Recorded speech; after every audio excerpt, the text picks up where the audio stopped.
안녕하세요. 심플한 관심 종목 TV입니다.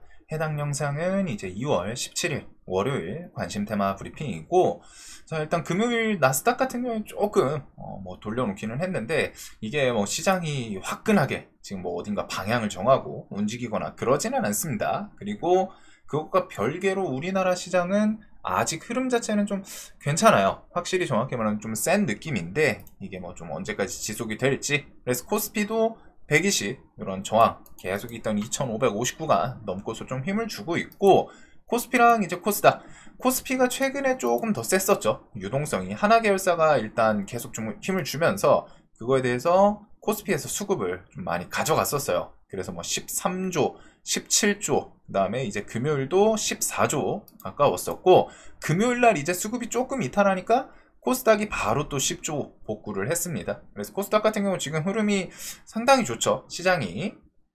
자, 그래서 이번 주를 보면은 일단 17일 월요일 이렇게 해서 레인보우 로보틱스, 삼성전자 인수 대금 지급일이고, 그 다음에 화요일은 일론 머스크가 좀 챗봇 그록3를 공개한다고 해요. 그래가지고 우리나라 시간으로 한국 시간 오후 1시쯤이라고 합니다. 이게 원래 17일인데 현지 시간이다 보니까 우리나라 18일 화요일 오후 1시로 보시면 될 것 같고, 수요일에는 이제 민간 경제사절단 19일에서 20일 최태원 회장 필두로 해가지고 워싱턴 DC 공식 방문.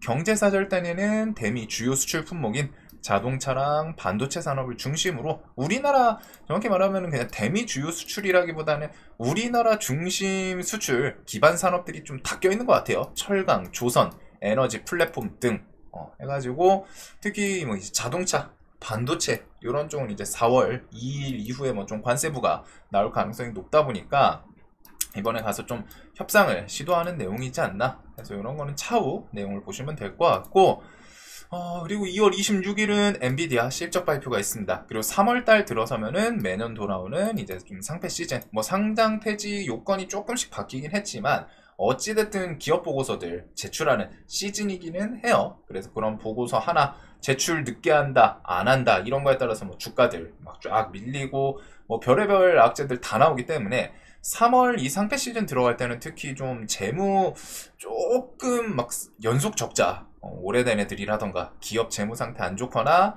환기 종목 이런 거는 무조건 좀 조심하시는 게 좋습니다. 그래서 이제는 조금 내가 들고 갈 거면은 재무를 조금 더 신경 써야 되는 상황이고, 그리고 3월 중에 좀 3월 말이라고 얘기는 하는데 3월 중에 이제 우리나라 공매도 재개 예정. 그래서 공매도는 만약에 좀 재개되면은 어떤 업종들, 어떤 기업에 좀 타겟이 되나. 그리고 3월 4일 백악관 이렇게 해가지고 철강부터 해가지고 관세 시행, 그리고 4월 2일 1일 이후에 관세 적용 전 세계. 자, 그래서 이런 것들이 있고, 일단 로봇은 뉴스가 계속 있어요. 모건 스탠리, 휴머노이드 베개, 삼성이랑 현대차, 네이버들 좀 포함. 그래서 이 뉴스는 좀 당장 뚜렷하게 그 기업 하나에 임팩트 있는 그런 내용은 아닌데, 일단은 삼성 하면은 다음 주 월요일날 요것도 좀 있기는 하죠. 그래서 인수 대금 지급일이 이제 좀 저는 좀 재료 소멸로 일단은 생각은 하고 있는데, 종목들 움직임을 봤을 때 얘네가 그냥 좀 무너지지 않을 수도 있을 것 같거든요. 지금 일단은 금요일날 이렇게 쌍봉 만들고 오후장 막판에 좀 투매를 만들었어요. 근데 투매 해놓고 다시 끌고 올려놨습니다. 40만원 위로. 그래서 월요일날 이제 인수 대금 지급과 함께 좀 이런 고점 돌파 나오나, 이건 좀 대의 관점으로 보는 거죠. 거기다 이제 프로그램도 이탈을 안 해요. 그래서 얘네가 여기 이후에 이 재료 이후에 뭔가 좀 추가적인 움직임을 만들려고 하나, 사명 변경 뉴스를 붙인다거나, 사명을 저는 변경할 것 같거든요. 결국에는 레인보우 로보틱스를 이제 삼성 로보틱스, 이런 게 훨씬 더 개인들한테 많이 와닿잖아요. 일반 길거리 가는 사람한테 레인보우 로보틱스라고 들어보신 적 있나요? 했을 때 사실상 그 주식하시는 분들은 레인보우 알겠죠. 최근에 워낙 강했으니까, 올해 1, 2월 계속 강했으니까 당연히 아시겠지만, 주식을 안 하는 입장에서 레인보우 로보틱스? 뭐지? 무지개? 이런 생각을 할 거란 말이에요. 근데 삼성 로보틱스 들어보신 적 있냐 하면 삼성은 알아요. 이런 식으로 나올 수 있고, 웬만한 대기업들 계열사들이 다 그냥 그 계열사 이름 넣는 게 아니죠. 현대 같은 경우는 HD 현대중공업 이런 식으로 괜히 하는 게 아니기 때문에, 일단은 레인보우 로보틱스도 그 뒤에 사명 변경 같은 거를 좀 재료로 같이 해먹으려고 하는 건지, 일단 수급이 이탈을 안 해요. 거기다가 투매가 나오다가 말고 멈추고 좀 높은 자리여서 이제 좀 재료 소멸도 생각하면서 보기는 해야 되는데, 반대로 지금 움직임이 니 그냥 안 죽을 수도 있나? 라는 생각을 좀 하게 만드는, 그래서 좀 데이 트레이딩 하시는 분들에 한해서 볼 수 있는 자리라고 생각하고, 휴머노이드 100에 삼성, 현대, 네이버 포함된다. 모건 스탠리 휴머노이드 로봇 시장 차후에 60조 달러 전망, 그만큼 계속 커진다는 거예요. 기업에서 예측을 했을 때 계속 로봇 시장은 커 나갈 거다. 지금 AI도 그렇죠. 그리고 이런 게 이제 로봇 시장 이것도 있고, 메타도 휴머노이드 로봇 진출, 그래서 판 커지는 로봇 시장, 계속 대기업들 다 투자가 이어진다는 거예요. 페이스북 모회사인 메타가 AI 기반 휴머노이드 로봇을 개발하기 위해서 새로운 부서를 꾸리고 있다고 블룸버그 통신이 보도했다. 그래서 중요한 거는 각종 기업들이랑 엮이는 그런 것도 당연히 시장에서는 테마성으로 엮일 수 있는데, 큰 흐름에서 대기업들이 휴머노이드 로봇에 대한 관심이랑 투자는 좀 지속된다는 거, 이게 뭐 여러 가지 방향이 있겠죠. 저출산에 대해서 그런 노동력 부족한 거 대체시키는 것도 있고, 기업 입장에서는 인권 생각했을 때는 그런 것보다는 그냥 로봇 쓰면은 간단하고 또 똑같은 반복 일할 수 있는 거라면은 로봇 쓰는 게 훨씬 더 편하겠죠. 그냥 로봇은 간단하게 돈으로 갖다가 끝내요. 그리고 한 번 사고 그 이후에는 유지보수 비용이지 인건비는 계속 나가잖아요. 그래서 대부분의 사업장 이런 게 이제 인건비가 엄청 큰데, 그거를 이제 좀 로봇 같은 경우는 한번 사놓고 땡 하고 대체시킬 수 있으니까 중장기적으로 갔을 때는 인건비보다 훨씬 덜 나갈 수 있는 거죠. 그래가지고 지금 뭐 중국에서 2천만 원 로봇인가 그것도 이번에 뭐 나오자마자 다 팔렸더라고요. 그 2천만 원이면은 그 로봇이 뭐 지금 엄청나게 진짜 사람급의 일을 하고 뭐 그러지는 못할 것 같기는 한데, 만약에 그런 게 이제 좀 단순 반복 노동이고 그 자리에 사람을 한 명 써야 되면은 뭐 우리나라 최저시급하면 그래도 뭐 한 200, 300은 줘야 될 거 아니에요, 한 달 쓰면은. 로봇 같은 경우에는 사실상 24시간 돌아갈 수도 있겠죠.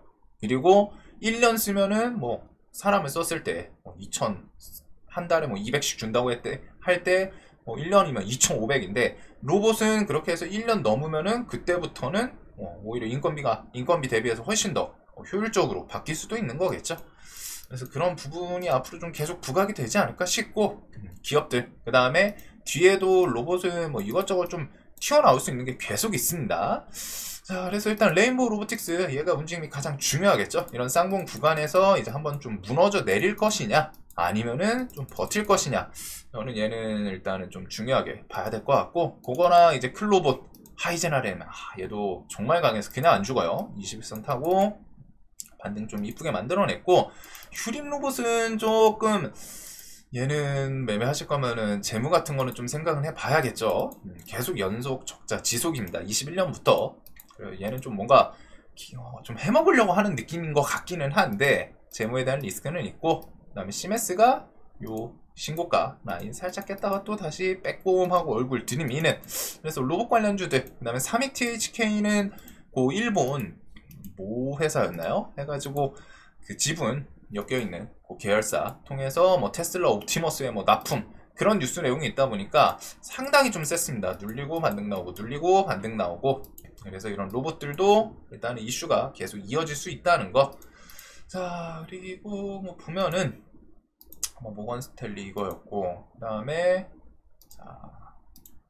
트럼프 같은 경우에는 지금 재건 뉴스는 뭐 계속 있어요. 이거에 대해서 이제 유럽 쪽 뭐 좀 아직 더 신중하게 접근해야 된다 뭐 이런 내용도 있기는 한데, 중요한 건 지금 트럼프, 푸틴, 그 다음에 이제 젤렌스키 요 정도인 것 같습니다. 유럽 뭐 패싱 뉴스가 계속 많죠. 그렇기는 한데, 중요한 건 일단은 우크라이나, 그 다음에 러시아, 이 두 국가는 이제 조금은 휴전을 원하는 느낌인 것 같아요. 전쟁이 오래됐고, 러시아 같은 경우에는 이제 자신들이 처음에 좀 생각했던 뭐 땅 뺏은 구역도 있고, 그 다음에 이제 뭐 자신들이 어느 정도 액션을 좀 보여줬다. 푸틴 입장에서는 지금 이제 전리품 챙길 거 챙기고, 그 다음에 이제 규제가 길어지면서 답답한 것도 분명히 있겠죠. 뭐 중국을 통해서 계속 숨을 쉬고 있는데, 그거, 그리고 우크라이나 입장에서는 처음에는 뺏긴 땅 어떻게든 찾아와야지 했었지만, 전쟁이 길어지니까 불안감이 계속 너무 지속이 되고, 그리고 사실상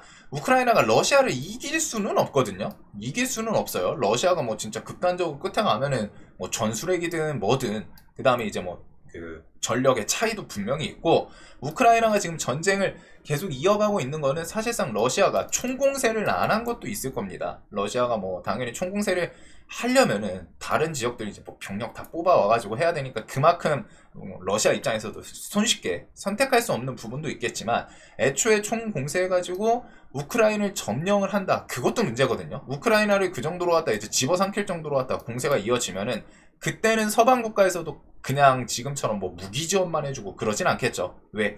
우크라이나가 지금 포지션상 정말 중요한 게 러시아와 나토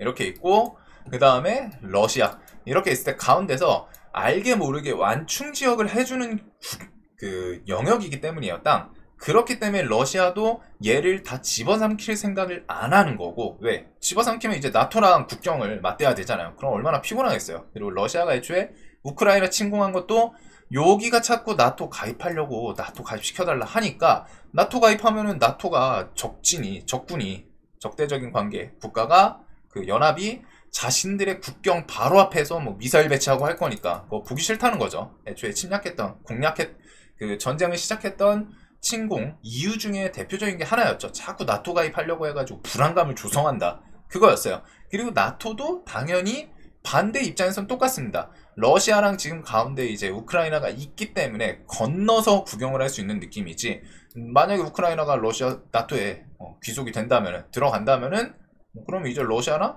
직접적인 접경을 맞대는 거죠. 그래서 이게 알게 모르게 우크라이나가 가운데서 치이는 거예요.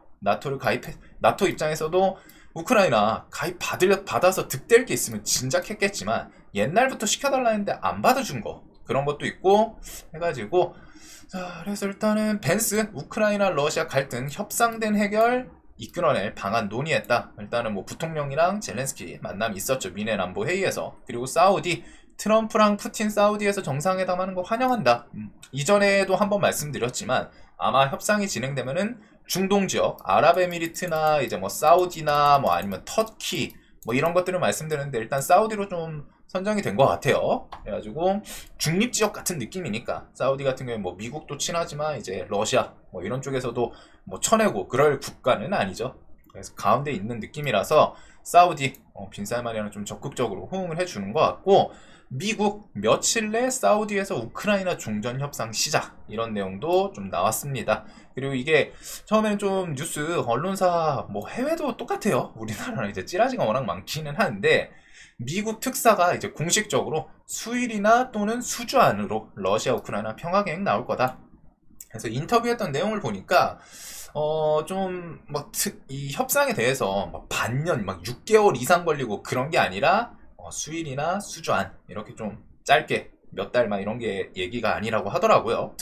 특사가 직접적으로 몇 달 만에 뭐 협상 계획하고, 그게 아니라 빠르게 시작할 거다, 트럼프 시간이다, 뭐 이런 거 어필하면서. 그래서 이런 내용들이 좀 있기는 합니다.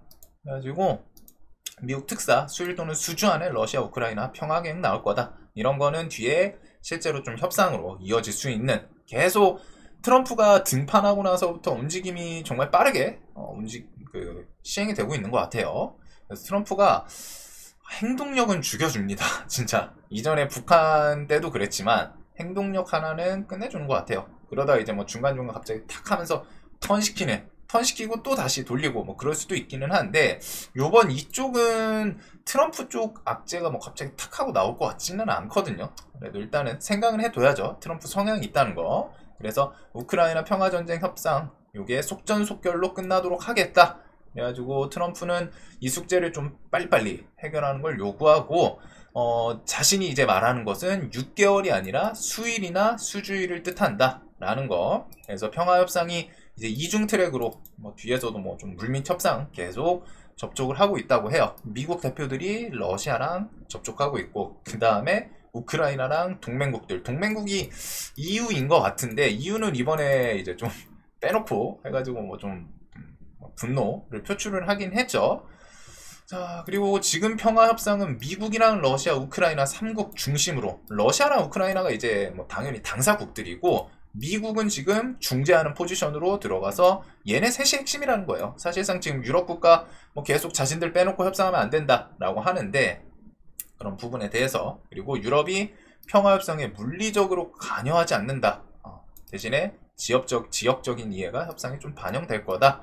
원하지 않는 것은 좀 대규모로 즉 사공이 늘어나는 걸 원치 않는다. 그래가지고 좀 이렇게 해가지고 당사국 그 다음에 이제 미국 트럼프 껴가지고 그렇게 해서 빨리 해소. 사실상 뭐 다른 국가들이 꼭 껴들 필요는 없기는 하거든요. 대신에 이제 뭐 나토 같은 경우에는 이제 뭐 방위 관련해가지고 좀 언급이 있겠죠. 그리고 유럽은 우크라이나 평화 협상에 이렇게 해가지고 직접적으로 유럽이 관여할 수 없다는 이 특사 주장에 정면으로 반박 해가지고 유럽이 빠지면 협상은 작동하지 않을 것이다. 근데 뭐 사실상 협상은 3자 국가들 다 필요 없거든요. 당사국들만 오케이 하면은 휴전은 돼요. 맞죠? 애초에 러시아랑 우크라이나가 전쟁할 때도 러시아가 유럽이랑 뭐 미국한테 야 우리 침공할 거야 허락해줘 한 다음에 한 게 아니잖아요. 그래서 결국 핵심은 이제 당사국들인데 그 당사국들 사이에 지금 트럼프라는 인물이 껴있는 거죠. 미국이. 그래가지고 뭐 유럽이 이런 식으로 나오기는 하는데 그렇다고 해가지고 뭐 막을 수 있는 권한은 없거든요. 뭐 작동하지 않는다고 하는 게 뭐 나토 가입을 받을 것도 아니고 그렇다고 해가지고 그냥 이제 요구를 하는 거죠. 자기들도 껴달라라는 거. 그래서 자신들이 뭐 빠지면 어떤 합의도 제대로 작동할 수 없다라고 하는데 사실상 전쟁은 그냥 당사자 둘이서 끝내면은 끝낼 수는 있습니다. 그래서 이런 내용들이 좀 계속 있어요. 그리고 미국 우크라이나 파병 대가로 히토류 지분 50% 요구. 이거는 좀 찌라시 같기는 한데 지금 계속 트럼프가 그린란드도 그렇고 해가지고 히토류에 대해서 이게 중국이 히토류를 무기로 들고 있죠. 그래서 이제 좀 히토류에 대해서 들여올 수 있는 공급처 수요 이렇게 해가지고 공급처를 좀 찾고 있는 것 같기는 해요. 근데 이제 이게 내용을 봤더니 만약에 이제 종전 휴전이 이루어지고 거기에 대해서 미국이 주둔해가지고 뭐 우리나라 주한미군처럼 주둔하면은 이제 뭐 나름 뭐 이렇게 해가지고 중립 지역으로 갔다가 해가지고 막아줄 수 있다라는 부분에 대해서 히토류 50% 지분을 달라고 했다는 건데 당연히 50%는 좀 너무 과하지 않나. 그리고 이게 실제로 있던 거라면은 그만큼 미국이 그냥 얼토당토 안 하는 이런 제안을 하는 이유는 뭐 해서 그냥 빨리 휴전해라, 종전해라, 뭐 이런 거에 대한 압박도 좀 있겠죠. 그리고 젤렌스키는 미국 지원 없이는 생존하기는 매우 어렵다라는 현실을 이제 조금은 인지를 하고 있는 것 같아요. 그리고 그 뒤에 트럼프 우크라이나 특사 20일 날에 키우 방문. 그래서 뭐 앞으로 계속 나올 게 좀 다다다닥 있습니다. 일단은 특사가 공식적으로 수일이나 수주안, 즉 한 달 안팎으로 빠르면 2월이겠죠. 해서 우크라이나 평화계획 나올 거다. 라는 거, 이게 윤곽을 제대로 좀 스타트 끊을 수 있는 부분도 나올 거라는 거고, 그 외에 이제 뭐 조선 있고, 그 다음에 원전이 악재 뉴스가 갑자기 좀 나오더라고요. 저번 주 두산 에너빌리티 흐르면 좋았거든요. 얘가 진짜 이제 좀 탄력 있게 올라오는데 거기다 재 뿌리는 뉴스가 기다렸다는 듯이 주말 끼고 탁 하고 나왔습니다. 두산 그래서 저도 이거 장중에 3번 연속 손절치고 화딱 지나가지고 종배할까 말까 하다가 안 하기는 했는데 원전 재검토 40조 원 폴란드 원전 이게 이제 뭐 폴란드 정권이 바뀌고 뭐 그런 것도 있다고는 하는데 일단 3월달 원래 본계약 체결 기대감이 있었죠. 근데 원전을 좀 재검토한다. 일단은 악재 뉴스이기는 해요. 이것과 함께 이게 뭐 영향이 없을 수도 있다라는 내용도 있기는 한데 일단은 이런 뉴스는 시장에서는 보통 반응을 합니다. 특히 최근에 금요일날 상승을 했었기 때문에 악재 뉴스에 대해서는 좀 반응을 할 가능성이 높아요. 이게 뭐 중장기적으로 이거 넘기더라도 다른 계약들 뭐 통해서 올라올 수는 있지만 일단은 단기적인 좀 악재로 체크는 해둬야 됩니다. 그냥 막연히 지금 원전이 이런 식으로 하다 BHI 전고점 쌍봉자리잖아요. 신고가 자리고 두산 에너빌리티 밑에서 뭐 15%막 이렇게까지 좀 상승시키고 최근 접전 대비해서 많이 올라오기도 했어요. 근데 이런 자리에서 저런 악재 뉴스에 대해서 반응 안 할 확률은 진짜 적거든요. 그래서 그냥 좀 넘길 뉴스는 아닌 것 같기는 합니다. 기본적으로 시장이 지금 또 3월달 그 수주 기대감이 있었기 때문에 대신에 이제 원전이 이런 걸로 좀 크게 밀리고 하면은 뒤에 또 해외 수주 같은 게 이어질지 이거 안 되면은 유럽 쪽 원전 수주하는 거 좀 쉽지는 않을 것 같거든요. 그러면은 그때는 진짜 웨스팅하우스랑 힘을 좀 제대로 합쳐서 미국의 이름으로 간판으로 웨스팅하우스가 따오고 우리나라가 이제 좀 그거에서 콩고물, 뭐 수주, 사실상 원전 건설에 대한 기술력은 웨스팅하우스는 안 되고 우리나라 이제 한수원이랑 협업해가지고 한수원 메인으로 갖다 세우는 그런 식으로 좀 진행이 될지 그거는 좀 흐름을 보긴 봐야 될 것 같아요. 원전 쪽은 일단은 악재 뉴스가 있다는 거 조금 아쉽기는 합니다. 두산에너빌리티 추세 엄청 좋았는데 수급도 셌거든요. 1000억 들어오고 기관 계속 양매수. 일단 악재 뉴스가 좀 갑자기 등장했고 재거는 일단 금요일날 좀 조정이 나왔죠. 근데 엄청 크게 밀린 건 아니에요. 자리가 있다 보니까 뭐 6%막 이런 거는 사실은 좀 큰 조정도 아니고 대금도 안 붙었는데 일단은 저런 뉴스와 함께 전진건설로봇, 대동기업 얘네들은 분봉 돈이 좀 들어왔었거든요. 그래가지고 대동기업도 그렇고 현대인프라 그 다음에 현대건설 인프라코어는 일단은 만원 주변 터치했다가 9,000원은 또 버팁니다. 지금 얘가 여기서 오르락 내리락 했었거든요. 그 다음에 현대건설 그리고 범양건영, 대동, SG, 스틸텍 뭐 등등 관련 주들 재건 관련해서는 좀 한동안은 데이트레이딩 관심으로도 좀 봐야 될 것 같기는 해요. 자리가 좀 높다는 거 빼고서는. 그리고서 한동은 공식 복귀 선언 2달간 좀 성찰 많이 했다. 머지않아 찾아뵙겠다 해가지고 한동훈 관련주가 이제 밑에서 계속 올라왔습니다. 계속 올라왔어요. 한동훈 관련주는 사실상 그냥 무너지기는 좀 쉽진 않았던 그런 부분이고 이런 곳에서 횡보하면서 스멀스멀 대금 없이 알게 모르게 좀 많이 올라왔죠.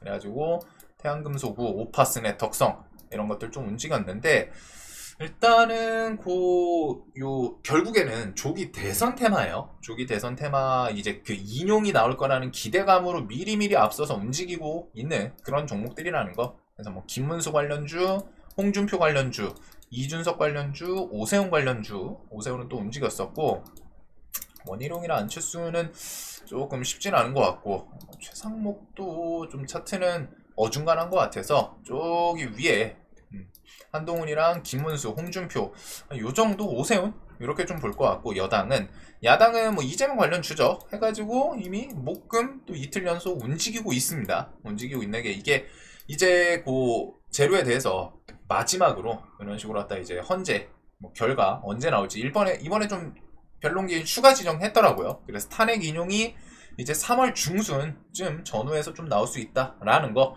그리고 공직선거법 요것도 같이 묶어봐야겠죠. 2심 언제 나오나 2월 말로 기억하는데 그렇게 해가지고 뭐 좀 선고가 3월달 나올 수도 있는 것 같더라고요. 그러면 거기다 플러스 3월 하면은 3개월 하면은 뭐 6월까지 넘어갈지 이런 게 기간에 따라서 엄청 중요합니다.